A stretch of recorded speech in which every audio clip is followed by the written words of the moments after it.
আজ যে গল্পটা নিয়ে আমরা এসেছি সেটা আমার আপনার সকলের জীবনের গল্প। আমরা সকলেই কোনো না কোনো দিন এই অনুভূতির স্বাদ জীবনে অবশ্যই পেয়েছি। গল্পটির শিরোনাম অপেক্ষা। আমি পূজা, আপনাদের জন্য নিয়ে আসছি প্রেমরোগ চ্যানেলের আজকের উপস্থাপনা অপেক্ষা। দেখতে দেখতে শরৎ এসে গেছে। আকাশে বাতাসে হালকা একটা হিমেল হাওয়ার ছোঁয়া ভোরের দিকটায় থাকলেও সূর্যদেব মাঝ আকাশে ওঠার পর নিজের অস্তিত্ব হাড়ে হাড়ে জানান দিচ্ছে। একটু গ্রামের দিকে এগিয়ে গেলে মাঠে মাঠে কাশফুলের দেখা পাওয়া যাচ্ছে, আর শিউলি তলায় ভোরের বেলা জমে থাকছে মুঠো মুঠো সদ্যে ঝরে পড়া শিউলি ফুল। আর জলাশয়গুলোতে শালুকের ডাল মাথা তুলেছে। কোনোটায় হয়তো ফুল ফুটেছে, আর কোনোটায় ফোটার অপেক্ষায় কুঁড়িগুলো একটা দুটো করে পাপড়ি মেলা শুরু করেছে। ঝকঝকে জলে তাদের প্রতিফলন দেখে মনে হয় তারাও যেন মাথা নেড়ে আনন্দের অভিব্যক্তি প্রকাশ করছে। পুজো এসে যাওয়ার ঝকঝকে আকাশের নীল প্রেক্ষাপটে ভেসে বেড়ানো ভেজা তুলোর মতো মেঘ বারবার এসে জানান দিয়ে যাচ্ছে শরৎ এসে গেছে। আর তার পর মুহূর্তেই খামখেয়ালি কোনো এক কালো মেঘে টুকরো এসে হঠাৎ ঢেকে ফেলছে মাথার উপরের নীল আকাশটাকে। আর তার কিছুক্ষণ পরেই অসম্ভাবী বৃষ্টি। মোটামুটি এই রোজের আবহাওয়ার রিপোর্ট হয়ে দাঁড়িয়েছে আজকের বঙ্গদেশে। তবু তারই মাঝে এই ভালোবাসার রেশটুকু রয়ে গেছে সামনে পুজো বলে। জামা কাপড়, জুতোর দোকান, এমনকি সাজ পোশাকের দোকানেও বেশ ভিড় জমেছে। বৃষ্টিটা একটু কমলেই, এমনিভাবে সারাদিন বাড়িতে বসে থাকলেও বৃষ্টিটা একটু ধরলে পথ চলতি মানুষের ভিড় বাড়ার সঙ্গে সঙ্গে তিতলির ব্যস্ততাও একটু বেড়ে চলেছে স্বাভাবিকভাবে। আর গত কয়েক বছরের মতো এই সময়টাই তিতলির জন্য খুব গুরুত্বপূর্ণ। পুজোর আগে এই দুটো মাস একটা ঠিকই কাজ পায় তিতলি। মিতালি কাকিমার একটা ছোট্ট সেলাইয়ের দোকানে হাতে হাতে একটু হেল্প করে দেওয়ার কাজ। আর তাই থেকে মাস আনতে মিতালি কাকিমা ওকে যে টাকা দেয় সেটা দিয়ে পুজোর সময় ওর মা এবং বাবার জন্য একটা নতুন শাড়ি এবং একটা ধুতি কেনার পরও ওর নিজের পুজোর হাত খরচা বাবদ কিছু টাকা বেঁচে যায়। তাই মিতালি কাকিমার কাছে এই কাজটা কখনোই হারাতে চায় না তিতলি। তাই কলেজ থেকে ফিরেই সাইকেল নিয়ে বেরিয়ে পড়ে মিতালি কাকিমার বাড়ির উদ্দেশ্যে। আর অন্য দিনের মতো আজও মিতালি কাকিমার বাড়ির সামনে সাইকেলটা স্ট্যান্ড দিতে দিতে তিতলি বলে ওঠে, কাকিমা আমি এসে গেছি গো, আজ কি কাজ আছে বলো। মিতালি কাকিমা ওর জন্য কাজকর্ম আগে থাকতেই গুছিয়ে রাখেন। দুটো প্যাকেট ওর হাতে এগিয়ে দিয়ে ওকে বলে, এই দুটোর ভেতর একটা মল্লিক বাড়ির মেজ বউ শিউলিকে দিতে হবে, আর একটা প্যাকেট দিতে হবে বড় রাস্তার মোড়ে যে নতুন ফ্ল্যাটটা হয়েছে সেখানে 5 তলাতে যে নতুন ফ্যামিলিটা থাকতে এসেছে সেই বাড়ির বউটাকে। সেই ভদ্রমহিলার নাম এখনো পর্যন্ত মিতালি জানে না। দুজনেরই পুজোর শাড়িতে পিকো আর ফলস পাড় বসানোর কাজ ছিল মিতালি কাকিমার কাছে। নতুন শাড়ি তো, তাই খুব ধরে ধরে কাজ করতে হয়। আর সকাল থেকে কাকিমা সেগুলো করে রেখেছেন। এবার তিতলিকে সেগুলো নির্দিষ্ট বাড়িতে পৌঁছে দিয়ে টাকাগুলো সংগ্রহ করে আনতে হবে। আসলে পুজোর সময় এই ফলস পাড় আর পিকো করার কাজ অনেক থাকায় কাকিমার নিজের যাওয়ার আর সময় হয় না। যে সময় উনি শাড়ি লোকের বাড়ি পৌঁছে দিতে যাবেন সেই সময়ে দুটো নতুন শাড়ির কাজে এগিয়ে রাখতে পারেন। সেই কারণেই তিতলি ওনার হয়ে ওই কাজগুলো করে দেয়। সে সময়টা কাকিমা অন্য শাড়ি আর চুড়িদার নিয়ে বসেন। আর যদি সেরকম কারোর বাড়িতে কিছু পৌঁছে দেওয়ার কাজ না থাকে তখন তিতলি ও কাকিমাকে সেলাইয়ের সাহায্য করে। সারা বছর তো সেভাবে অর্ডার থাকে না, তখন মিতালি কাকিমা নিজে একা করে নিতে পারলেও পুজোর সময়টা একা পেরে ওঠেন না। আর সেই কাজটাই তিতলি ওনাকে সাহায্য করে বলে সারা মাসের হিসেবে উনি তিতলিকে কিছু টাকা দেন। তাই সেটাই তিতলির ওই পুজোর আগের ইনকাম। সব শাড়িগুলো বুঝে নিয়ে আর কথায় কথায় বেশি সময় নষ্ট না করে তিতলি বেরিয়ে পড়ে ওর সাইকেলটা নিয়ে। তবে বের হওয়ার আগে কাকিমার কাজের ঘরটা দেখে ওর একটু অবাক লাগে। অন্যান্য দিন কাকিমার মধ্যে কাজের যে ব্যস্ততা থাকে আজ তার প্রায় কিছুই নেই। মাটিতে অর্ধেক ঢেকে ফেলা যে জামা কাপড় এর স্তূপ দেখতে পায় সেসব ও আজ উদাহ। অল্প কিছু কাপড় ঘরের পাশে একটা টেবিলে বেশ পরিপাটি করে ভাঁজ করে রাখা। ঘরটা পরিষ্কার দেখলেও বুকের ভেতরটা একটু কেঁপে ওঠে তিতলির। তবে কি আজকে মিতালি কাকিমার কাছে সেভাবে অর্ডার আসেনি? কথার ছলে একবার জিজ্ঞাসা করে, আচ্ছা কাকিমা, কি ব্যাপার বলো তো? আজ কাজ কিছু কম আছে নাকি? সব কিছু ফাঁকা দেখছি। এ সময় তো এরকম হয় না। ওর কথার উত্তর দেওয়া তো কোন দূরের কথা, মিতালি কাকিমা প্রায় ওকে তাড়া দিয়ে ঘর থেকে বের করে দেন, তাড়াতাড়ি ওই ফিনিশ হয়ে যাওয়া কাপড়গুলো ডেলিভারি দিয়ে আসার জন্য। ব্যাপারটা তিতলি খুব একটা ভালো বুঝতে পারে না। ঘড়িতে সবে বিকেল 5:30। সেই মুহূর্তে এত তাড়াহুড়া করা কোনো কারণ তো নেই। তবে একবার যেন কাকিমার কথা থেকে তিতলি বুঝতে পারে আজ অভি আসছে। আর সেই জন্যই মিতালি কাকিমা মাটিতে পড়ে থাকা কাপড়ের স্তূপ সরিয়ে পরিষ্কার করে রেখেছে। ওনার এত সেলাই করা অভি একেবারেই পছন্দ করে না। অভি মিতালি কাকিমার ছেলে, দিল্লি ITIতে পড়াশোনা করছে। ও বেশ কয়েকবার কাকিমাকে এই সব কাজ করতেও বারণ করেছে, কিন্তু মিতালি কাকিমা ওর একটা বারণও শোনেননি। তবে যেহেতু ছেলে সেদিন আসছে, তাই যাতে ওর সামনে হাতে নাতে ধরা না পড়ে যেতে হয়, তাই সেদিনকার মতো ঘরদোর পরিষ্কার করে রেখেছেন, যাতে উনি যে এইভাবে লাগাতার সেলাইয়ের কাজ করেন সেটা অভি বুঝতে না পারে। সেই জন্যই তিতলিকে একরকম ঘর থেকে ধাক্কা দিয়ে বের করে দেন কাকিমা। অভির আসার সময় হয়ে গেছে যে। কাকিমা তাড়া দেয়, তাড়াতাড়ি যা না তিতলি, অভি এসে যদি এই কাণ্ড দেখে তবে তোর আর আমার কারোরই রক্ষে থাকবে না রে। কিন্তু ওদিকে অভির নামটা শুনেই বুকের ভেতরটা একবার কেঁপে ওঠে তিতলির। মিতালি কাকিমার ছেলে অভি আর তিতলি ক্লাসমেট। ক্লাস 12 অবধি ওরা একসঙ্গে পড়াশোনা করেছে। ক্লাসের সঙ্গে সঙ্গে প্রাইভেট টিউশনেও ওরা ছিল একে অপরের অভিন্ন হৃদয় বন্ধু। ছোট থেকে ওদের বড় হয়ে ওঠা একই সঙ্গে। নেহাত তিতলি মেয়ে, তাই না হলে ওদের হরিহর আত্মা বলেও চালানো যেত। কিন্তু ওই হায়ার সেকেন্ডারি পাশ করার পর হঠাৎ করে ওঠা ঝড়ে সব কিছু কীরকম যেন টালবাটাল হয়ে যায়। তিতলির মা অসুস্থ হয়ে পড়ায় সুযোগ পেয়েও বাইরের কলেজে পড়তে যাওয়া হয় না তিতলির। আর ওর থেকে কম নাম্বার থাকা সত্ত্বেও অভি চান্স পেয়ে যায় দিল্লির এক নামকরা কলেজের সেকেন্ড লিস্টে। এদিকে তিতলিকে আটকে পড়ে থাকতে হয় ওর বাড়িতেই অসুস্থ মাকে দেখভাল করার জন্য। সেই থেকেই ওদের মধ্যে দূরত্ব বাড়ার শুরু। হয়তো প্রথমবারের জন্য আলাদা হয়ে যাওয়ার পরেই তিতলি বুঝতে পেরেছিল অভিকে ছেড়ে একা পথ চলা ওর পক্ষে সম্ভব নয়। কিন্তু ততদিনে অভি ডানা মেলে ওড়ার স্বপ্নে বিভোর। যেদিন অভি দিল্লির পথে রওনা দিয়েছিল, সেদিন ও হাওড়া স্টেশনে ওকে ট্রেনে তুলে দিতে গিয়েছিল তিতলি। ট্রেন ছাড়ার আগে অভি তিতলিকে কথা দিয়েছিল রোজ একবার করে অন্তত হলেও ও তিতলিকে ফোন করবে। কিন্তু ক্রমের সময়ের পথ ধরে চলতে চলতে সপ্তাহে একবার ফোনও আর হয়ে উঠত না। মাস 6 পর থেকে। অভি বুঝতো কিনা জানি না, কিন্তু তিতলি বেশ বুঝতে পারত ও বোধহয় হারিয়ে যাচ্ছে অভির মন থেকে। রাতে ছাদে উঠে যখন তারা খসে পড়তে দেখত তিতলি, তখন ওর মনে হতো হয়তো হোস্টেলের ছাদে দাঁড়িয়ে অভি ওর মতো সেই তারা খসাটা দেখে ওর কথা ভাবছে। ওদের মধ্যে অনেকটা দূরত্ব থাকলেও মাথার উপরে এই আকাশটা তো একই। কিন্তু সেটা অভিকে ফোন করে জিজ্ঞাসা করার আর সাহস হতো না তিতলির। ক্লাসের বেশ মেধাবী ছাত্রী হিসেবে স্বীকৃত তিতলি ক্লাসে অনেক বন্ধুদের সহচর্য পেলেও ও মনে মনে বুঝতো অভিকে ছেড়ে তিতলি একেবারে একা, নিঃসঙ্গ। এদিকে কলেজের সেমিস্টারের রেজাল্টে তার ছাপ পড়তে শুরু হলো।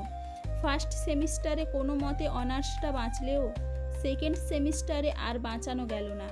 অভি তখন মাঝে মধ্যে ফোন করলেও ধরতো না তিতলি, আর ধরলেও খুব অল্প কথা বলে কেটে দিত। হয়তো ওর সাথে কথা বলতে একটু একটু করে লজ্জা পেতে শুরু করেছিল তিতলি। ও ভয় পেত পাছে অভি ওর সেমিস্টারের নম্বর জিজ্ঞাসা করে। এভাবেই একটু একটু করে অভির থেকে নিজেকে গুটিয়ে নিতে শুরু করেছিল তিতলি। আর অভিও ওর ব্যাপারে কিছু বললে সেটা বেশিরভাগই হতো তিতলির পড়াশোনা সংক্রান্ত। আর সেটা যেন ধীরে ধীরে বিরক্তির কারণ হয়ে ওঠে তিতলির কাছে। তাই সেদিন পুজোর আগে মিতালি কাকিমা ওকে ডেকে সাহায্য করার কথা বললেন। তখন খুব একটা গা করেনি তিতলি, কিন্তু পেটের খিদে যে বড় বালাই।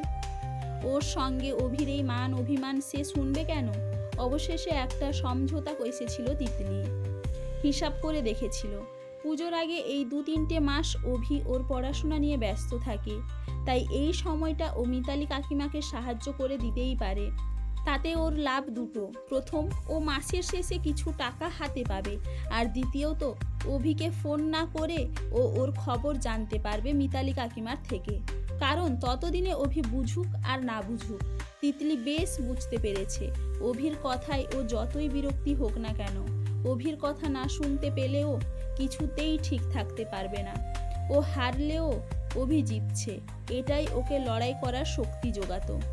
ওর বন্ধু ঐশী অভিকে নিয়ে ওকে ঠাট্টা করলেও তিতলি নিজে তখনও বেশ কিছুটা ধোঁয়াশায়। ও কিছুতেই বুঝতে পারে না অভির প্রতি ওর এই দুর্বলতাটা কেন। তবে কি সেটাই ঠিক যেটা ঐশী বলে, ও নাকি অভিকে মনে মনে ভালোবেসে ফেলেছে? নিজের মনেই কথাগুলো ভাবতে ভাবতেই হঠাৎ তিতলি চমকে ওঠে মিতালি কাকিমার চিৎকারে। উনি হন্তদন্ত হয়ে ছুটে আসেন। কি রে, তুই এখনো কাপড়গুলো নিয়ে যাসনি? অভির এসে পড়ার সময় হয়ে গেল যে। ও যদি এসে এইসব দেখে তাহলে রক্ষে থাকবে না। স্বপ্নের জালটা দুহাত দিয়ে ছিঁড়ে বাস্তবের রাস্তায় নেমে আসে তিতলি। সাইকেলের প্যাডেলে চাপ দেয় প্রথম কাস্টমারের বাড়ির দিকে। ও আসলে মাঝে মাঝে ভুলেই যায় ওরা তো গরিব, গরিব মানুষদের আবার স্বপ্ন দেখতে আছে নাকি। দুটো বাড়িতে শাড়িগুলো পৌঁছে দেয় তিতলি। যখন মিতালি কাকিমার বাড়ি এসে পৌঁছায় তখন অভি এসে গেছে। ঘড়িতে সময় সন্ধ্যা 6টা 10। অভি জানে ওর মা সামান্য কিছু টুকটাক সেলাই করে, কিন্তু ব্যবসায়িক ভিত্তিতে অর্ডার নিয়ে সেলাই করা ও একদম পছন্দ করে না। বছর 15 আগে মিতালির নার্ভের একটা সমস্যা হওয়ায় এখন ওর ডান পায়ের জোর একটু কম, তাই সেলাই মেশিন চালানো পুরোপুরি বারণ, আর সেটাই অভি আপত্তির মূল কারণ। তবে ওদের বাড়ি ফিরে তিতলি দেখে সেখানে একটা অদ্ভুত নিস্তব্ধতা। কিছুটা কৌতূহল নিয়েই বাড়ির ভিতরে ঢুকে আসে তিতলি। 2-1বার কাকিমার নাম ধরে ডাকলেও কেউ সাড়া দেয় না, আর সে সময় ওর বুকের ভেতরটা যেন হাকরের মতো উঠছে আর নামছে। নিজের হৃৎপিণ্ডের শব্দ শুনতে পায়নি যে, শুধুমাত্র একটা 5 ইঞ্চি পাঁচিলের ওপারে অভি দাঁড়িয়ে আছে। ব্যাপারটা মনে হতেই যেন একটা অদ্ভুত অনুভূতিতে সংকুচিত হয়ে যায় তিতলি। ও বুঝতে পারে না কি করে ও অভির সামনে গিয়ে দাঁড়াবে। রাগের মাথায় সেদিন ওর ফোনটা কেটে দেওয়ার সময় ও এটা একবারও ভাবেনি যেদিন ওকে সত্যি সত্যি অভির সামনে গিয়ে দাঁড়াতে হবে সেদিন ও কী করবে। হাতে ধরে থাকা মোবাইল ফোনটা একবার কেঁপে উঠতেই সেদিকে তাকিয়ে দেখে তিতলি। চমকে ওঠে ও, অভি ওকে মেসেজ করেছে। তাতে লেখা, ছাদে চলে আয়, আমি আর মা ছাদেই আছি।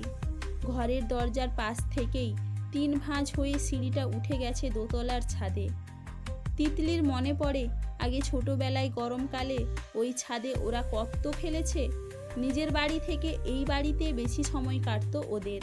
প্রথমে বন্ধুত্বের টানে, আর একটু বড় হওয়ার পর যেন টানটা কেমন বদলে যায়। ধরাধরি বা লুকোচুরি খেলার মাঝে অভি যখন ওকে জড়িয়ে ধরতো তখন ওর স্পর্শ পেয়ে বুকটা কেঁপে উঠত তিতলির। কেমন যেন একটা শিহরণ জাগতো। মনে হতো এই স্পর্শটা এইভাবেই যেন ওকে চিরকাল আষ্টে পৃষ্ঠে জড়িয়ে রাখে। কিন্তু একদিন সবই বদলে গেল। আজ সিঁড়ির প্রতিটা ধাপ যেন একটা দুর্ভেদ্য বাধা মনে হয় তিতলির। ভয় হয় যদি অভির মেসেজটা পেয়েই ও ছাদে যায় আর তাতে মিতালি কাকিমা কিছু খারাপ ভাবতে পারে ভেবে। তবে একদিন যখন ওরা ছাদে ছুটে ছুটে খেলতো তখন মিতালি কাকিমাই ওদের দেখে বলতেন, আর কয়েকটা বছর যাক, তোদের বিয়ে দেব, তখন আর তিতলিকে বারবার বাড়ি যেতে আসতে হবে না, এখানেই থাকবে আমার সাথে, সংসারের কাজ করবে আর মনের সুখে দুজন ছাদে খেলবো।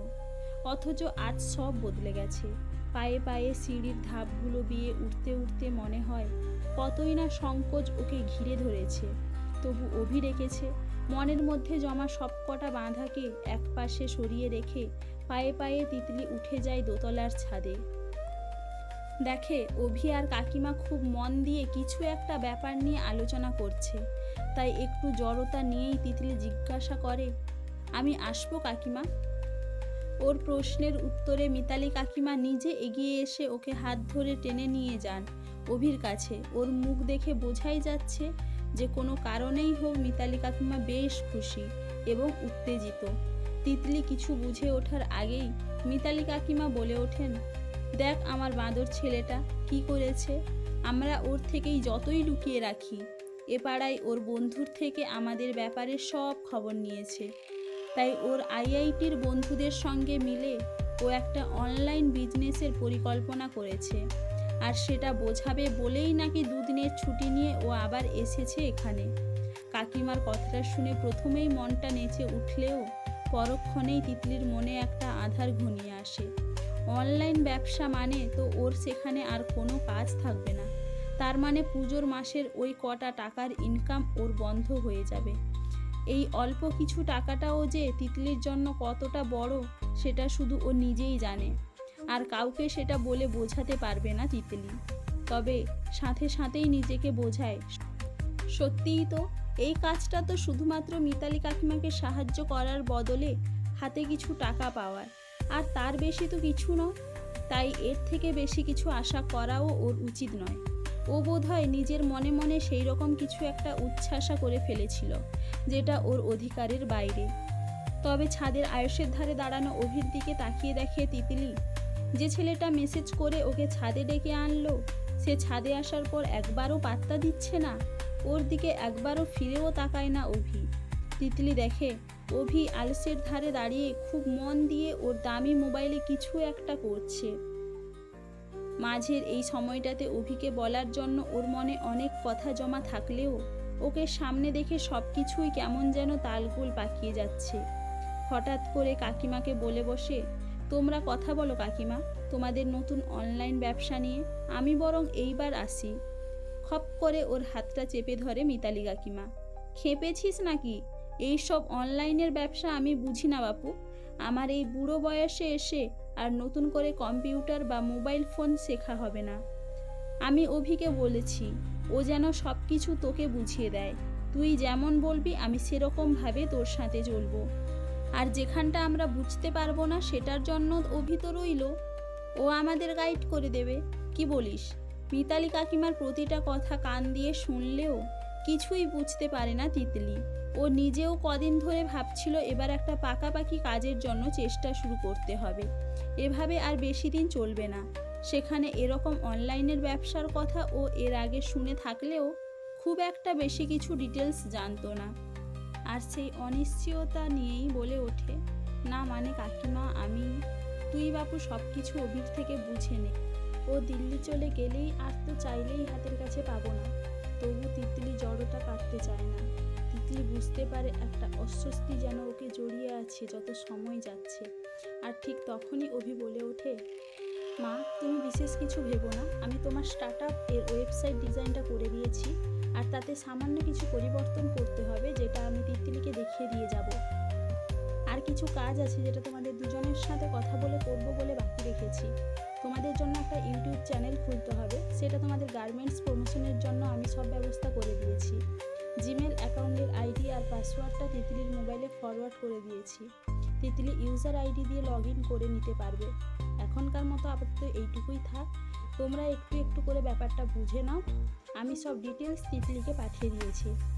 নিজের হাতে ধরা মোবাইলটার দিকে তাকিয়ে তিতলি দেখে অভির থেকে আর একটা মেসেজ এসেছে, একটা জিমেল অ্যাকাউন্ট ডিটেলস, যার ইউজার নেমস মিতালিস বুটিক, আর পাসওয়ার্ডটা দেখে চমকে ওঠে তিতলি। পাসওয়ার্ডটা অভি রেখেছে obhistitley@2025। সেটা দেখে তিতলি অবাক চোখে অভির দিকে তাকালে অভি তখন সাফাই দিয়ে বলল, বুঝলে মা, তিতলিকে কোনো কথা বললে ওর মনে থাকে না, আর আমার ফোনও ধরে না। তাই ইউজার আইডি আর পাসওয়ার্ড আমি এমনভাবে তৈরি করেছি যাতে আর কোনো দিনও ভুলতে না পারে। তা তুমি দেখবে নাকি পাসওয়ার্ডটা? তিতলি প্রায় লাফিয়ে উঠে অভির হাত থেকে মোবাইলটা ছিনিয়ে নিতে গেলে মিতালি কাকিমাই সরাসরি না করে দেয়। ওসব জটিলতার মধ্যে উনি মাথা ঘামাতে চান না। তিতলি সবটা বুঝে নিলেই হবে। কিরে, বুঝলি তো মা কি বলেছে? তুই সবটা বুঝে নিলেই হবে। এবার বল, তোর বুঝতে কোনো অসুবিধা নেই তো? তিতলি তাকিয়ে দেখে দূরে পূব আকাশে চাঁদ উঠেছে, গোল থালার মতো। দিনটা খুব সম্ভবত পূর্ণিমা, আর ঠিক 15 দিন পর মহালয়া দেবী পক্ষের সূচনা।